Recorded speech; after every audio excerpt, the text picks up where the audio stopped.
اعوذ باللہ من الشیطان الرجیم، بسم اللہ الرحمن الرحیم۔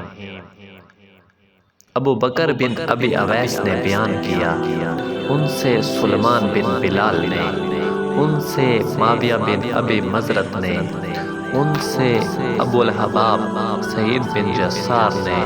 اور ان سے ابو ہریرہ رضی اللہ تعالیٰ عنہ نے کہ نبی کریم صلی اللہ علیہ وآلہ وسلم نے فرمایا کہ کوئی دن ایسا نہیں جاتا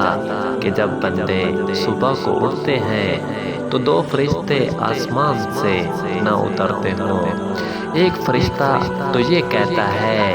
کہ اے اللہ خرچ کرنے والے کو اس کا بدلہ دے، اور دوسرا کہتا ہے کہ اے اللہ ممسک اور بخیل کے مال کو تلف کر دے۔